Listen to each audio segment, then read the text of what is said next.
Aro, sino kaya pwedeng kasama doon?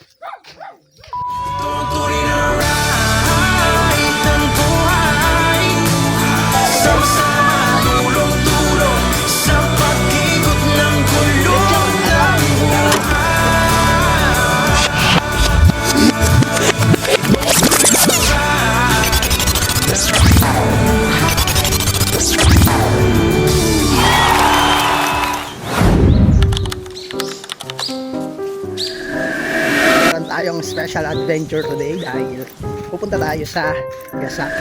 Napaka-random, pwede mong makasalubong, isa, dalawa, o minsan mga hayop. Ang mga lakarin daw ay mga nasa 2 to 3 hours.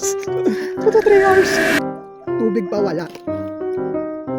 Kailangan na nating magtanggal ng medyas kasi tatawid tayo ng ilog. At mababasa lang siya.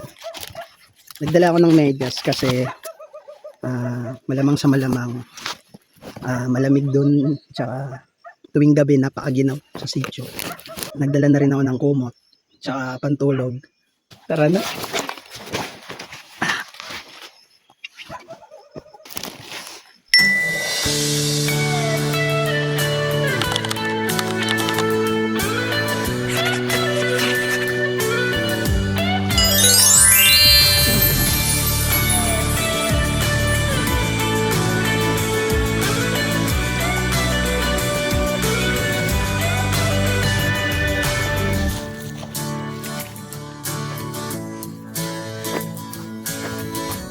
Mga 5 to 10 minutes na lang andun na tayo sa bahay nila Sis Maya, nila Sis Lumeng.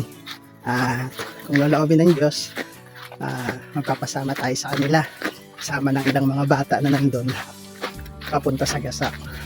Ang tanong, sino ang maaabutan nyo? Sana meron tayong mga kasama paakyat para hindi tayo maligaw punta sa Gasak nila. It's almost 8 AM na. Ang iba sa kanila nandun na sa Gasak. Nauna na sila. Dahil maaga yung trabaho nila. Yung iba naman, stay na sila dun. Kaya malamang sa oras na to, nag-aani sila or nag-harvest kasama ng mga ibang mga kapatid.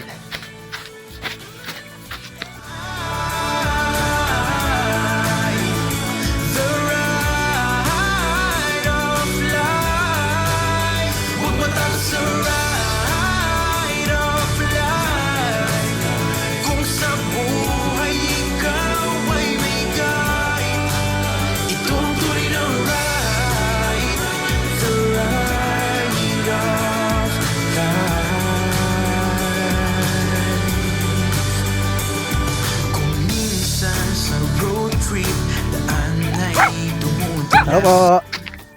Siya po Lumeng. Are. Aro. Sino kaya pwedeng kasama doon? Kasi doon ako pupunta eh. Doon sa taas, sa Gasak nila. May pwede. Nandiyan si Sis Mayang? Oh, para may kasama ako punta. Punta ka raw? Ha? Dito tayo sa bahay ng mga kapatid, pero hindi dito yung ating destinasyon. At mula dito ay lalakarin na naman. Dito tapos kakalakad. Mula dito sa Makanagnag ay maglalakad tayo doon sa Gasak nila at mag-aaya tayo ng mga kasama natin para hindi tayo maligaw. Excited na ako!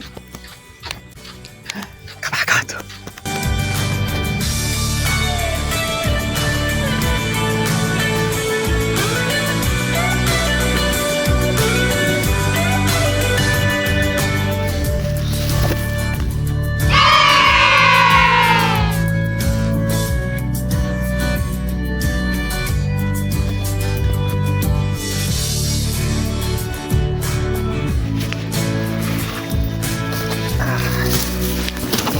Nandito na tayo sa ating stopover at aayain natin yung mga kapatid na nandito pa sa baba. Kasabay nating umakyat.